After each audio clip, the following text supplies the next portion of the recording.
got so much motherfucking design on right now. Bring it down, bring it back, make it clap. I got 3 old thoughts, new block, wear that thing. Bitches up a line, and you know. Assalamualaikum warahmatullahi wabarakatuh. Kami dari kelas ilmu dakwah B akan mempresentasikan definisi sejarah, hukum, dan tujuan dakwah dengan anggota kelompok yang berjumlahkan 5 orang. Yang pertama ada Mutiara Dahlia Elisa Putri, Zeno Inzani, Arya Andrian, Chandra Nur, dan Siti Nur Khalifah. Definisi dakwah akan dijelaskan oleh Zeno. Ya, terima kasih untuk Mbak Siti. Definisi dakwah. Apa sih itu dakwah? Dakwah merupakan sebuah upaya ya untuk menyebarkan ajaran agama kepada orang lain dengan tujuan untuk mengajak mereka untuk memahami, menerima, dan menerapkan nilai-nilai, prinsip, serta norma-norma dalam agama tersebut. Selanjutnya, sejarah dakwah dalam Islam akan dijelaskan oleh Arya. Oke, baik. Di sini saya akan menjelaskan sejarah dakwah dalam Islam. Dakwah pertama kali dimulai oleh Nabi Muhammad SAW di Mekah pada abad ke-7 Masehi.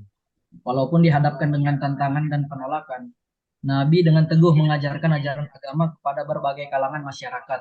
Setelah fase awal di Mekah dan migrasi ke Madinah, peran penting sahabat Nabi Adam dalam menyebarkan Islam semakin nyata dengan contoh, kata bijaksana, dan tindakan inspiratif. Para sahabat membawa ajaran Islam ke berbagai wilayah. Sejarah dakwah ini mencerminkan komitmen dalam menyebarkan ajaran agama dari masa lalu hingga masa kini. Selanjutnya, hukum dakwah dalam Islam akan dijelaskan oleh Chandra. Baik, selanjutnya hukum dakwah dalam Islam. Dalam Islam, dakwah bukan hanya dianggap sebagai suatu kewajiban, tetapi juga sebagai salah satu bentuk ibadah. Kewajiban ini didasarkan pada ajaran Al-Quran dan hadis Rasulullah yang menegaskan pentingnya menyampaikan pesan agama kepada orang lain.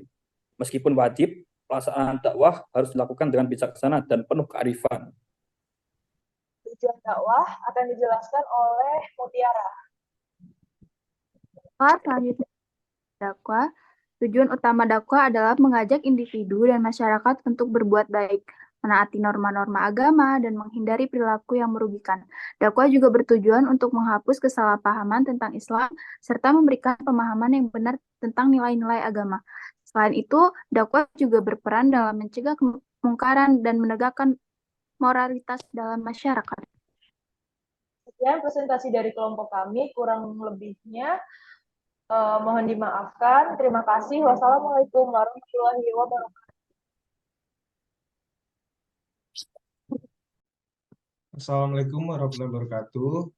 Kami di sini akan menjelaskan tentang manajemen dan sistematika dakwah. Di sini ada beberapa anggota dari kelompok kami. Yang pertama Mutiara Dahlia, yang kedua saya sendiri Zeno Zaniabrar selaku moderator, yang ketiga Arya Andrian, yang keempat Chandra Nur, dan yang terakhir kelima Siti Nur Khalifah. Untuk slide pertama dijelaskan oleh Mbak Siti. Silakan Mbak Siti. Manajemen dakwah, manajemen dalam konteks dakwah yaitu mengacu pada pengelolaan dan perencanaan yang efektif dalam upaya menyebarkan ajaran agama. Tahap-tahap manajemen dakwah yaitu yang pertama ada perencanaan. Dalam perencanaan tersebut ada penetapan tujuan, sasaran, dan strategi dakwah. Lalu ada perorganisasian. Dalam perorganisasian tersebut ada pembentukan tim dakwah, alokasi sumber daya, dan penentuan peran.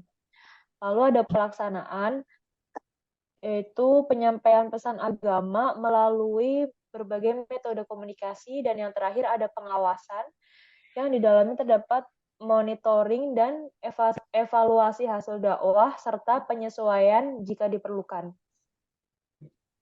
Untuk slide selanjutnya dibacakan oleh Mas Arya Andrian. Silakan.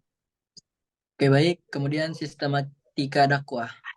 Sistematika dakwah mengacu pada pendekatan terstruktur dalam menyampaikan pesan agama agar lebih terarah dan efektif. Langkah-langkah sistematika dakwah antara lain yang pertama ada analisis sosial. yaitu memahami konteks sosial, budaya, dan masalah masyarakat yang menjadi target dakwah. Kemudian penentuan sasaran, mengidentifikasi kelompok masyarakat yang menjadi fokus dakwah. Kemudian penyusunan materi, menyiapkan pesan dan materi dakwah sesuai dengan sasaran dan konteks. Ada pemilihan metode, menentukan metode komunikasi yang sesuai, seperti ceramah, buku, media sosial, atau interaksi langsung.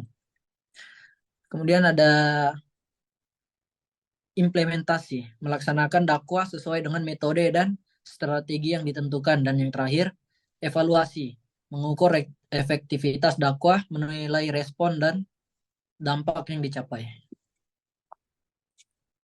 Oke, selanjutnya dibacakan oleh Mas Chandra Nurul Caksono, silakan. Selanjutnya adalah manfaat manajemen dan sistematika dakwah. Manfaat manajemen dan sistematika dakwah adalah efisiensi penggunaan sumber daya dan waktu yang optimal. Efektivitas pesan dakwah disampaikan dengan lebih jelas dan tepat. Keterukuran, kemampuan mengukur keberhasilan dan dampak dakwah.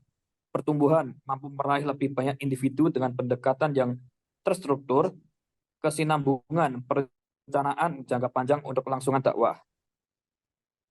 Baik, untuk penutup disampaikan oleh Mbak Ara Mutiara. Silakan Mbak Ara di penutup.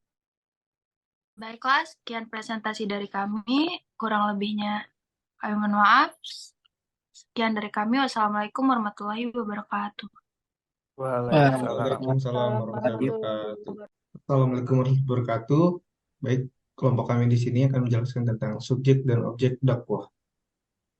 Di sini ada beberapa anggota kelompok yang saya kenalkan. Pertama, Mutiara Dahlia. Yang kedua, saya sendiri selaku moderator Zainal Zani. Yang ketiga, Mas Arya Andrian. Yang keempat, Mas Chandra Nur. Dan yang terakhir, Mbak Siti Nur Khalifah. Baik, untuk slide pertama dijelaskan oleh Mbak Siti. Yang pertama itu ada subjek dakwah. Jadi subjek dakwah merupakan sebuah individu atau kelompok yang menyampaikan pesan agama. Karakteristik subjek dakwah ada 3, yaitu yang pertama ada pemahaman yang mendalam tentang ajaran agama. Yang kedua ada keterampilan komunikasi yang baik. Yang ketiga yaitu teladan dalam perilaku dan amalan agama. Contoh tokoh subjek dakwah yaitu Nabi Muhammad SAW, ulama, dan mubalik. Baik, untuk slide selanjutnya dijelaskan oleh Mas Arya Andrian.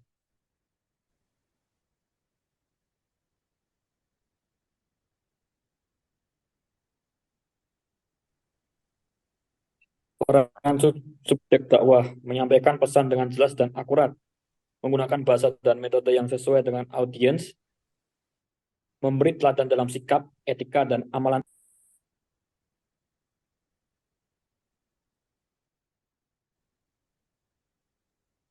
Slide selanjutnya dibacakan oleh Mas Arya, objek dakwah.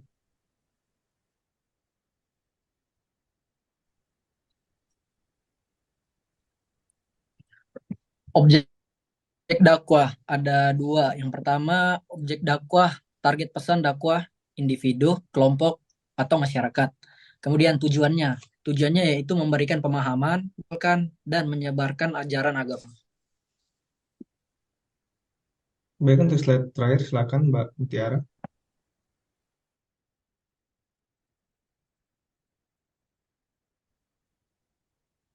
Baiklah, selanjutnya ada strategi dakwah untuk objek.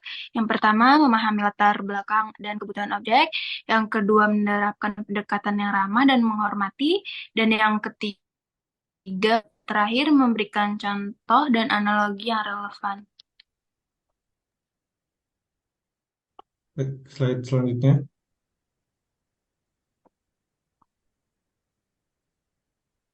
Oke, tujuan dakwah terhadap objek. Apa sih tujuan dakwah? Tujuan dakwah ada 3. Yang pertama, untuk memperdalam pemahaman ajaran agama di individu, kelompok, dan masyarakat. Yang kedua, untuk mendorong perubahan positif dalam perilaku dengan landasan nilai-nilai agama. Dan yang terakhir untuk membangun kesadaran dan moral yang lebih tinggi melalui penyebaran pesan-pesan kebaikan. Oke, mungkin itu yang bisa kami jelaskan dari kelompok kami. Kurang lebihnya kami mohon maaf. Wabillahi taufiq wal hidayah. Wassalamualaikum warahmatullahi wabarakatuh.